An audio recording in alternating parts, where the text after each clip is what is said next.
Hello everyone, welcome back to my channel BTS fan F में।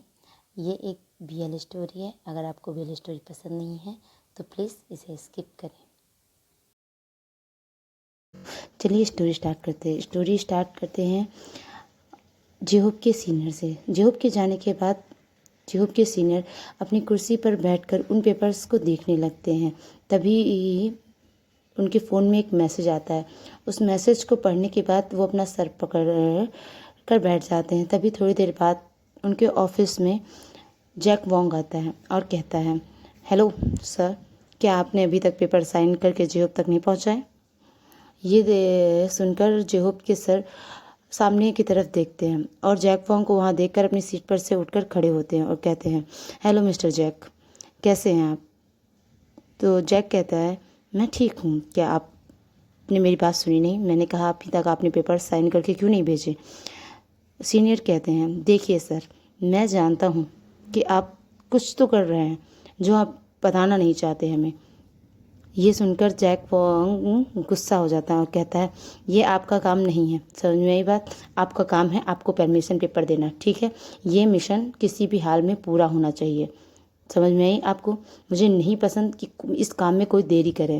तभी senior कहते हैं, क्यों?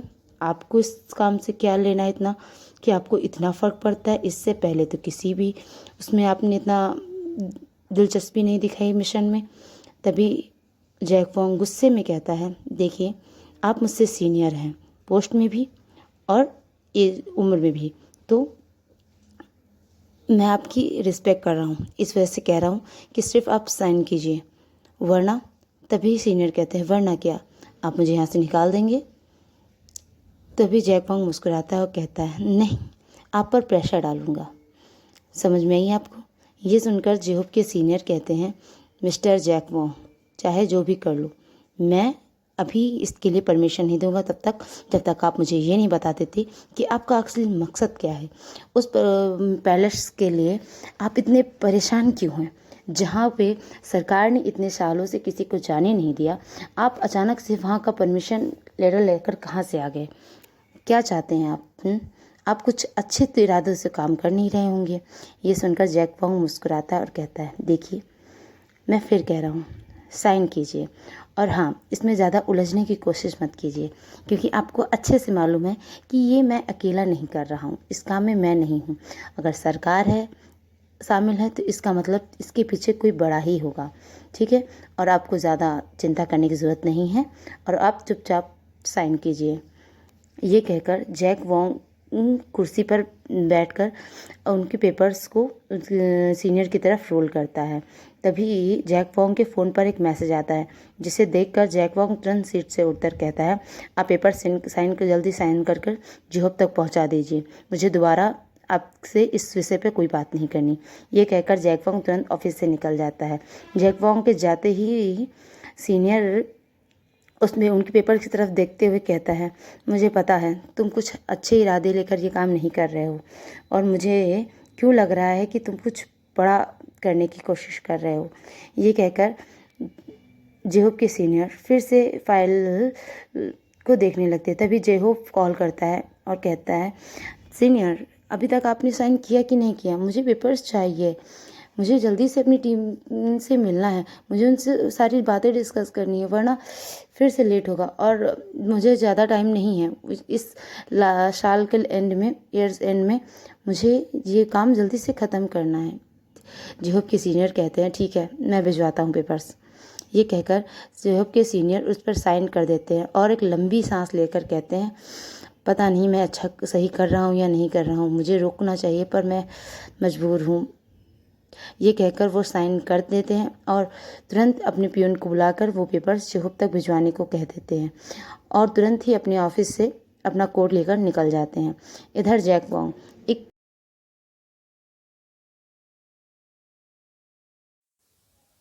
वोंग एक डार्क रूम में जाता है। वहाँ पर पूरा ही अंधेरा था, जिस वजह से वहाँ पे कुछ भी दिखाई नहीं दे रहा था। तभी एक शख्स जैक वोंग का नाम ज़ोर से बुलाता है, कहता है, जैक वोंग। जैक वोंग ये आवाज़ सुनकर तुरंत ही उस तरफ देखने लगता है। वहाँ उसे एक ब्लैक शैडो दिखाई देती है। उस इंसान का चेहरा उसे ये दिखाई नहीं देता। वो कहता है, सर, आपने जैसा कहा था काम मैंने कर दिया है। मैंने आपके चुने हुए लोगों को की लिस्ट उस तक पहुंचा दी है और जल्द ही इस पर काम भी स्टार्ट हो जाएगा। तभी वो अनजान शख्स कहता है, कोई गड़बड़ तो नहीं हो रही है ना, या किसी की कोई चीज़ मुसीबत तो नहीं बन रही है। ये सुनकर जैक वोंग कहता है, आप चिंता मत करें सर, मैं कर लूँगा ना, आप इसकी चिंता मत कीजिए। तभी वो अनजान शख्स कहता है, भरोसा वो भी तुम पे कभी नहीं कर सकता।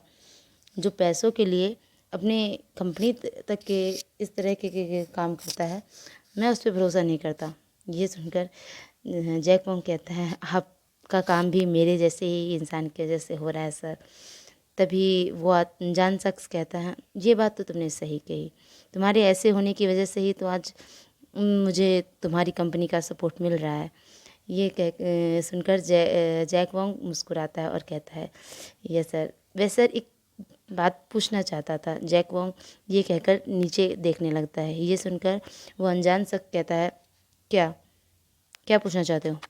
तभी जैक वोंग कहता है, सर मैं जानना चाहता हूँ कि आखिर उस खंडहर में ऐसा क्या है जो आपको वहाँ जाने की इतनी ज़्यादा जल्दी है, क्योंकि वहाँ मुझे नहीं लगता कुछ खास है। अगर होता तो अब तक सरकार ने वहाँ पर काम स्टार्ट कर दिया होता और कुछ नहीं छोड़ा होता। तो आपको वहाँ से क्या काम है जगह से? तब ये सुनकर वो अनजान सा कहता है, वो मुझे पता है वहाँ क्या है क्या नहीं। सरकार बेवकूफ़ है तो क्या मैं भी बेवकूफ़ी करूँ? ये सुनकर जैक वोंग कहता है, नहीं सर, वो मैं जानना चाहता था। तभी वो अनजान शख्स कहता है, तुम्हें जी पैसों की ज़रूरत हो तो मुझसे कहना, और कोई चीज़ रिकॉर्ड बने तो उसे तुम संभालोगे, समझ में आई? मुझे कोई भी इशू नहीं चाहिए और मुझे जल्द से जल्द रिज़ल्ट चाहिए। तभी जैक वोंग कहता है, यस सर। और वैसे सर मैं जानना चाहता हूँ आप हैं कौन और आप इतने ज़्यादा उस पैलेस पे इतने ज़्यादा पैसे लगा रहे हैं, यानी आपका कुछ बड़ा रीज़न होगा ना। तभी वो अनजान शख्स कहता है, अपने काम जितना काम कहा गया उतना करो, समझ में आई? मुझे क्या चाहिए क्या नहीं उससे तुम्हें मतलब नहीं है। मुझे जो चाहिए वो मैं सही समय पर ले लूँगा। ये कहकर वो अनजान शख्स जैक वोंग को वहाँ से जाने को कहता है और जैक वोंग वहाँ से चला जाता है। तभी वो अनजान शख्स कहता है, मुझे क्या चाहिए वो मुझे पता है और इसके लिए मैं पिछले 2 साल से इंतज़ार कर रहा हूँ। ये कहकर तभी वो इंसान जो है वहाँ से उस डार्क रूम से चला जाता है। इधर जैक वोंग बाहर आकर अपनी कार में बैठता है और ज़ोर से स्टीयरिंग पे अपने हाथ मारता है और कहता है, पता नहीं ये कौन है, मुझे इसे जल्दी से ढूंढना होगा, वरना ये सारा का सारा क्रेडिट और सब कुछ ये मुझसे ले लेगा। क्या मुझे नहीं मालूम है कि ये काम होने के बाद मेरे खिलाफ़ ये क्या करेगा? इसे क्या मैं पागल लगता हूँ? बस मुझे पता करना ये है कौन। ये कहकर जैक वोंग कार स्टार्ट करके वहाँ से चला जाता है। इधर रात में जेहोब अपने होम ऑफिस में बैठकर पेपर्स चेक कर रहा था। तभी वायन कॉफ़ी लेकर उसके पास आती है। पेपर्स पढ़ते हुए जेहोब कहता है, वैसे ये लोग नए हैं पर अपने काम में परफेक्ट हैं। वैसे मुझे ये समझ नहीं आ रहा है कि मिस्टर वोंग आखिर करना क्या चाहते हैं। इतने परफेक्ट लोगों को ढूंढा है और मुझे तो कुछ समझ नहीं आ रही है। तभी वायन कहती, वैसे तुमने सही कहा, ये लोग अपने काम में परफेक्ट हैं, एकदम बेस्ट कह सकते हैं इनको। इनसे बेस्ट मुझे नहीं लगता वो थे जो पहले थे तुम्हारी टीम में। ये सुनकर जेहोब वायन की तरफ देखता है, क्या मतलब है तुम्हारा? वायन कहती है, कुछ नहीं मैं बता कर रही थी। तभी जेहोब कहता है, बस ये लोग परफेक्ट हैं, बस मुझे इन्हें एक टीम बनानी होगी। ये सुनकर वायन मुस्कुराते हुए कहती है, हाँ, पहले के लोगों को टीम बनाने में तुम्हें 5 साल लग गए क्या तुम्हें याद है? ये कहकर वायन हंसने लगती है। तभी जेहोब वायन की तरफ गुस्से में देख कर कहता है, तुम्हारी दिक्कत क्या है? हाँ, तुम मुझे खुश नहीं देख पाती हो। मैं नॉर्मल होने की कोशिश कर रहा हूँ, मैं कोशिश कर रहा हूँ खुद को कंसोल करने की, और तुम हो कि मुझे फिर से डिप्रेस कर रही हो। तभी वायन कहती, ओ ओ सॉरी, मेरा मतलब वो नहीं था, मैं बस ये कहना चाहती, पता नहीं काम में परफेक्ट है पर ये लोगों को आपस में क्योंकि अपने उसमें बेस्ट हैं सब, दबना पसंद है या नहीं पता नहीं, कैसा इन लोगों के नेचर होंगे, उस हिसाब से मैं कह रही थी। पता है ना पहले के लोगों में कितने झगड़े हुए थे, कितने ज़्यादा दिक्कत हुई थी। ये सुनकर होप कहता है, ये बात तो तुमने सही कही, उनको टीम करने में मुझे 5 साल लगे और इनके साथ मुझे इतने बड़े मिशन पे जाना है, और मुझे इनसे ये कहने का टाइम नहीं है कि हम सब टीम है, हम सबको एक साथ करना है। पता नहीं क्या होगा मुझे, मेरा मैं तो पागल हो जाऊँ गई। बहन कहती, अच्छा ज़्यादा सोचो मत, और तुम ये पेपर्स रुको, अब चलो सोने चलो, वरना तुम्हें पता है कल तो मैं 10 बजे मीटिंग है उन लोगों के साथ, कल मीटिंग में मालूम चल जाएगा कि कैसे लोग हैं। ओके, और तुम्हें परेशान होने की ज़रूरत नहीं है। तभी जेब कहता है, हाँ ये बात तो तुमने सही की, मेरी टेंशन लेने से क्या होता है। ये कहकर जेब फाइल बंद कर सोने के लिए चला जाता है। अगले दिन जेहोप मीटिंग रूम में बैठकर इंतज़ार कर रहा था और कहता है, पता नहीं ये लोग कब आएंगे, कितने समय आएंगे, मुझे तो इंतज़ार ही नहीं हो रहा है, देखो कितना टाइम हो गया है। तभी वैन कहती है, वो समझदार हैं, मेरे हस्बैंड की तरह पागल नहीं है जो सुबह 6 बजे से आकर यहाँ मीटिंग रूम में बैठ जाए जबकि मीटिंग टाइम 10 बजे है। ये सुनकर जेहोब कहता है, तुम गुस्सा क्यों कर रही हो, तुम्हें पता है ना मैं कितना ज़्यादा घबराया हुआ हूँ और मुझे कितनी टेंशन है, और तुम मुझे बातें सुना रही हो। तभी वैन कहती है, मुझे पता है कि ये तुम्हारा ड्रीम प्रोजेक्ट है, पर मुझे मालूम है, लेकिन थोड़ा सा वो करो, मीटिंग टाइम 10 बजे रखा है तुमने और तुम यहाँ पे। तभी जॉब कहता है, तुम्हें नहीं पता, यहाँ पे काम करना, इस पैलेस के लिए काम करना, यहाँ के कितने आर्कोलॉजिस्ट हैं उन सब के लिए गर्व की बात है। वैन कहती है, मुझे पता है अभी, और ये कहकर मुस्कुराने लगती है। जेब उसकी तरफ देखते हुए मुस्कुराता है। तभी वैन कहती है, वैसे मुझे कॉफ़ी पीने जाना है, क्या तुम पियोगे, मेरे लिए भी लेकर आऊँ। वो जेब कहता है, हाँ मेरे लिए भी ले आना। ये कहकर जेब जेब अपने लैपटॉप पे कुछ वर्क करने लगता है और वायरन मीटिंग रूम से चली जाती है। थोड़ी देर बाद मीटिंग रूम के डोर पर नॉक होती है और एक पर्सन अंदर आता है, जिसे देखकर जेहोब मुस्कुराते हुए कहता है, हेलो। वो पर्सन जेहोब को हेलो बोलकर कहता है, हेलो मेरा नाम जेन है। और ये सुनकर जेहोब उसे हाथ मिलाकर उसे बैठने के लिए कहता है।